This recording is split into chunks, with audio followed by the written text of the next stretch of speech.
네, 안녕하십니까, 여러분. 네, 오늘이 마지막 종강 수업이네요.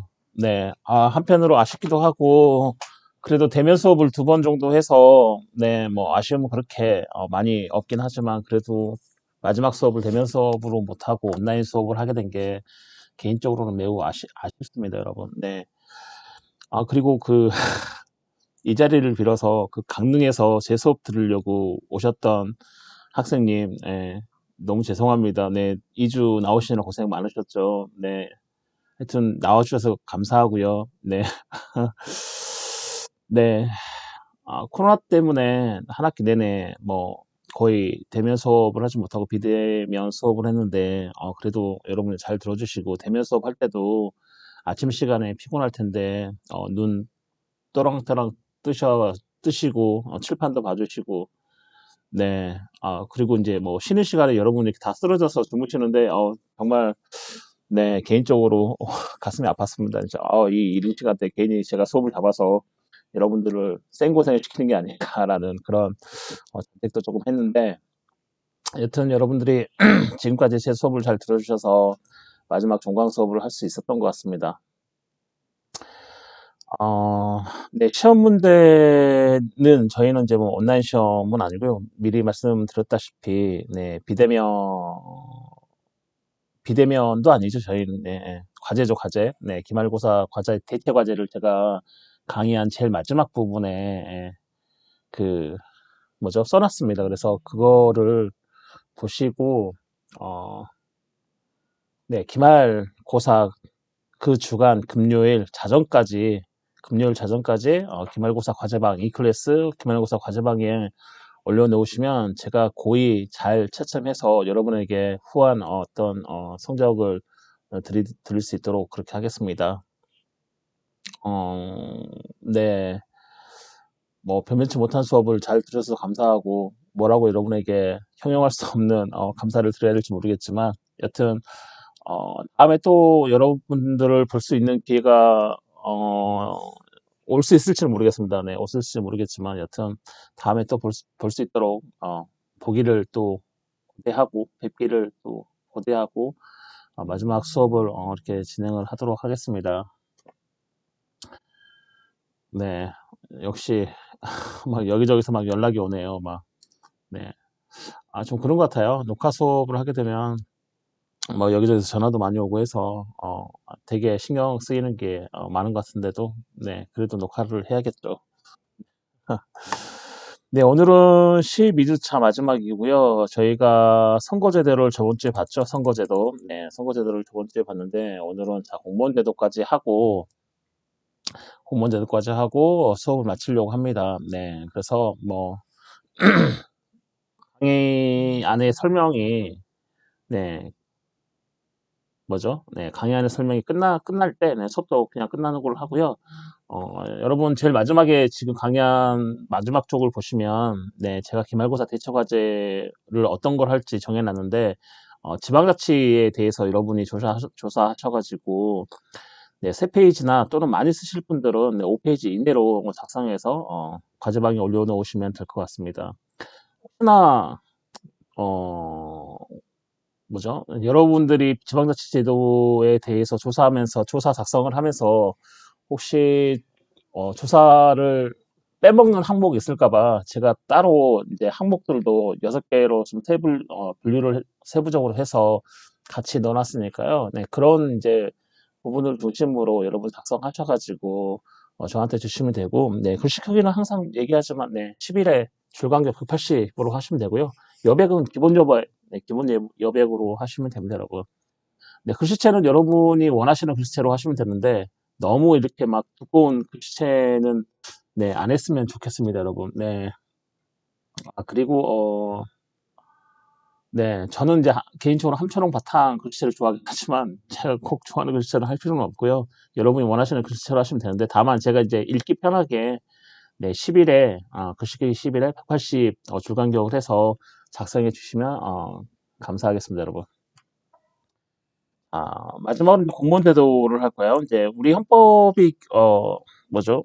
규정을 하고 있는 이제 기본 원리를 배웠었고 저희가 그다음에 이제 기본 제도들을 배우고 있는데 이번 세 번째로 공무원 제도 내고요. 마지막으로 이제 그 지방자치제도가 있는데 이 지방자치제도는 앞으로 우리 헌법에서 중요한 영역을 차지할 것이고 뭐 이번에는 헌법 개정이 실패로 돌아갔지만 언젠가는 또 다른 뭐 대통령이 와서 뭐죠? 헌법 개정을 할 때 이 지방자치 분야는 대단히 중요하게 여겨질 분야이기 때문에 최소한 여러분들이 그런 것들을 조사하시고 스스로 이렇게 숙지하셔가지고 좀 이렇게 머릿속에 놓으시면 좋겠다. 좀 이렇게 먼저 숙지하셨으면 좋겠다는 그런 취지에서 기말 대처과제를 냈으니까 여러분 열심히 해주시면 감사하겠습니다. 자, 공무원 제도. 자, 일단 그 공무원 제도를 배우기 전에 근데 공무원의 개념을 알아야겠죠. 와, 누군가가 공무원의 개념이 무엇인가를 먼저 알아야 이 공무원 제도가 어떤 것이다를 알 수 있기 때문에 이 공무원의 개념을 모르고서는 당연히 우리가 이번에 오늘 할 공무원의 제도에 대해서도 모르겠죠. 그래서 이 공무원의 개념을 먼저 보면 자, 공무원은 직접 개념을 보시면 직접 또는 간접적입니다, 여러분. 자, 직접 또는 간접적으로 자, 국민에 의하여 선출, 국민이 선출하거나 또는 임용이 되는 거죠. 임용. 직간접입니다. 직간접 여러분. 주로 뭐 이렇게 직접적으로 이렇게 하고 또는 간접적으로 이렇게 쓰면 틀리죠. 직접 또는 간접적으로 이 두 가지가 다 해당이 되고요. 뭐 국민에 의해 선출되거나 그렇죠. 우리가 국민에 의해 선출되는 게 선출직 공무원 이렇게 얘기하잖아요. 그래서 국민이 직접 선출을 하거나 그렇죠. 선출직 공무원 선출하거나 또는 임용되죠. 임용. 그렇죠. 임용 시험 보잖아요. 또는 임용되어 자, 국가나 공공단체와 공법상의 근무 관계를 맺고 그렇죠. 일단 공무원이면 여러분 생각하시기에 회사를 다닌 사회사 그런 거죠. 사적인 사단법인 우리가 흔히 말하는 회사를 다닌 사람을 보고 공무원이라고 얘기는 안 하잖아요. 뭔가 공무원 하면 뭐 여러분이 잘 알다시피 뭔가 국가하고 뭐 관계가 되겠구나 또는 뭐 공공단체 국가에서 운영하는 또는 국가의 소위 어떤 공사나 공공단체에서 일하는 사람이겠구나 뭐 이런 이제 생각이 들잖아요. 따라서 이제 이 국가나 공공단체와 사법상의 근무 관계는 아니죠. 공법상이죠, 공법상. 이 공법상의 근무 관계를 맺어야 됩니다, 여러분. 단순히 사법상의 근무 관계를 맺는 게 아니고요. 공법상의 근무 관계를 맺는 거죠. 법은 공법과 사법으로 나눌 수 있는데 흔히 말하면 사법이 어떤 거냐면 개인과 개인, 그러니까 민간인과 민간인, 뭐 이상한가요? 민간인의 관계, 개인과 개인 관계를 규율하는 게 사법의 영역이라고 하면 공법의 영역은 나와 국가 관계, 그렇죠. 나와 또는 뭐 공사 관계, 즉 국가, 흔히 말하면 나와 국가와의 관계를 규율하는 법이 공법이라고 할 수 있고요. 그 다음에 개인과 개인 간의 관계를 규율하는 게 사법이라고 할 수 있습니다. 근데 공무원은 국가나 공공단체와 뭘 맺어요? 당연히 짝꿍이 누가 돼요? 사법상의 근무관계가 아니겠죠. 공법상의 근무관계겠죠. 이 공법의 대표적인 게 헌법이나 행정법이 있겠죠. 그렇죠? 헌법이나 행정법은 당연히 국가와 나와의 관계를 규율하는 법이기 때문에 그렇습니다, 여러분. 따라서 이 공무원은 국가나 공공단체와 공법상의 근무관계를 맺고, 그렇죠? 자, 공법상의 근무관계를 맺기 때문에 당연히 개인의 업무를 하나요? 그런 건 아니죠. 공공적 업무, 그렇죠? 자, 공공적 업무를 담당하고 있는 자를 우리는 뭐라고 그러냐면, 공무원 이렇게 얘기합니다.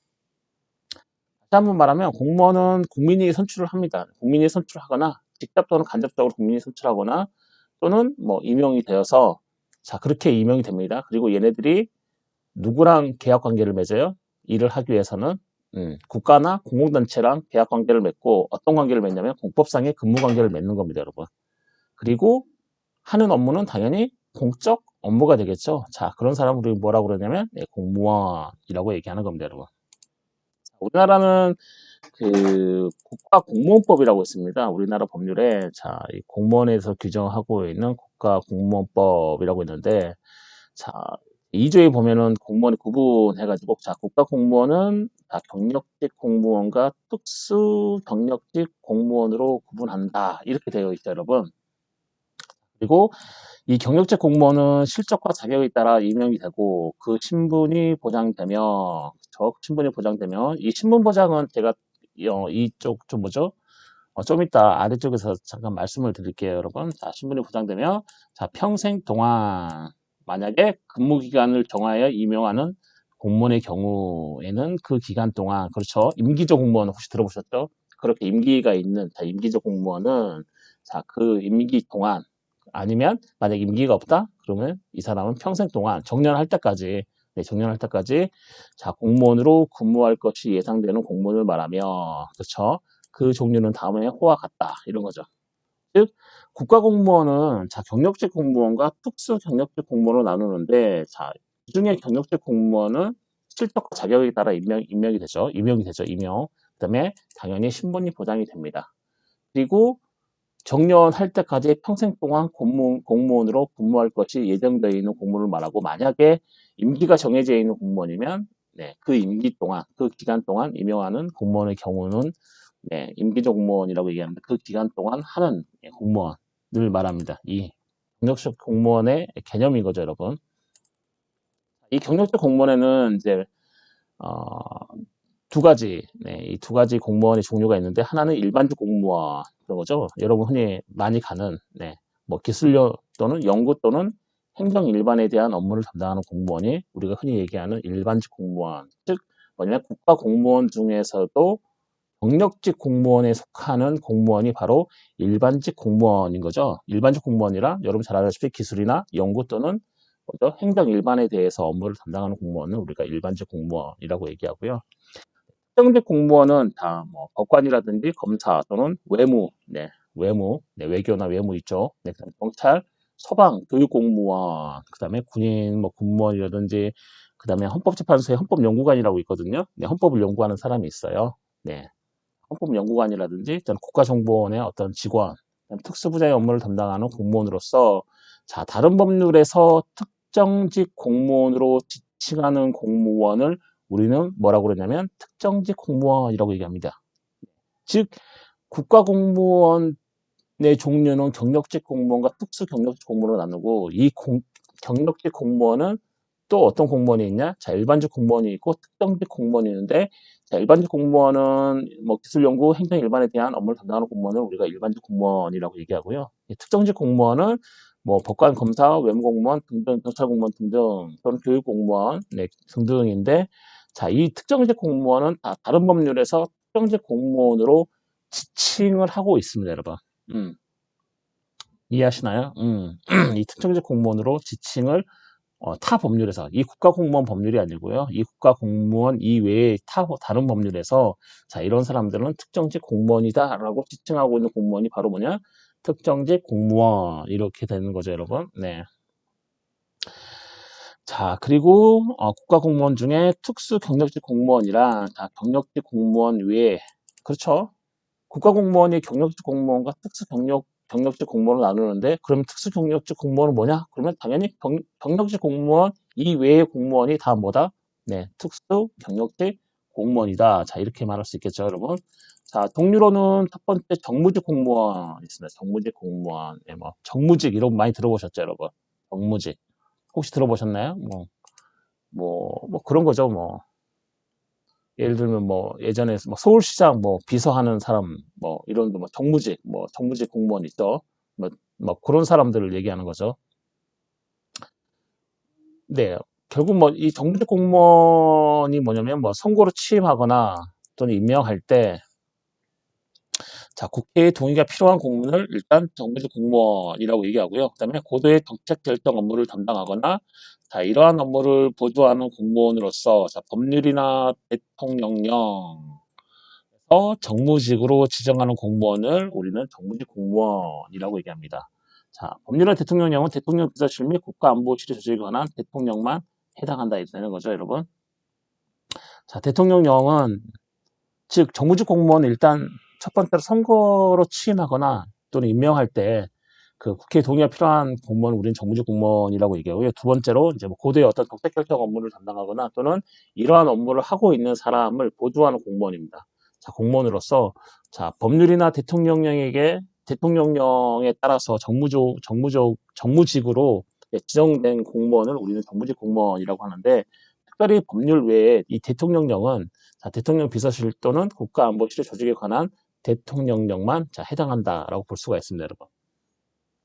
이해하시나요, 여러분? 네.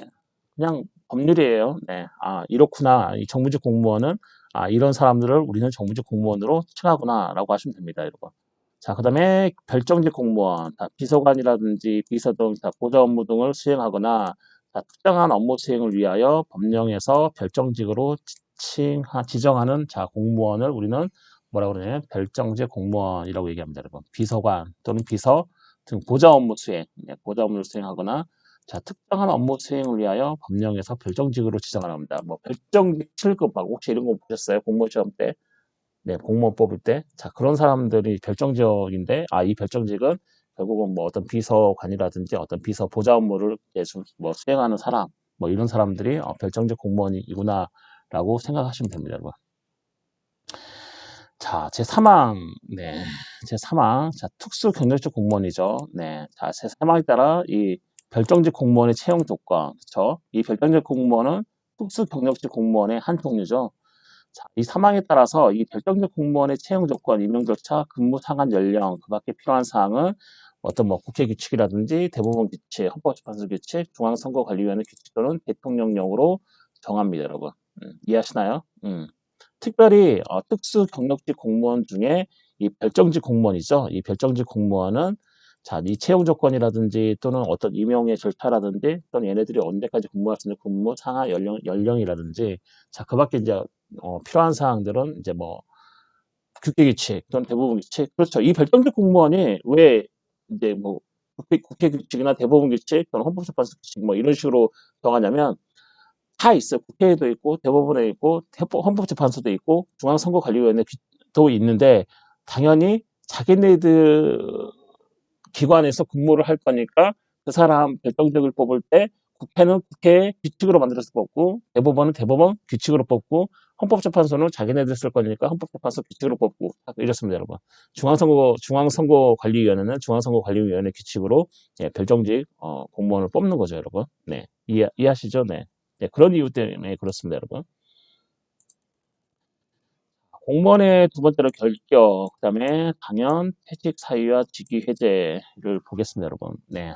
공무원의 결격 사유는, 자, 국가공무원법 제33조에 나와 있는데, 자, 33조는 뭐라고 하고 있냐면, 다음에 어느 하나에 해당하면 공무원으로 임명될 수 없다라고 규정을 하고 있습니다, 여러분.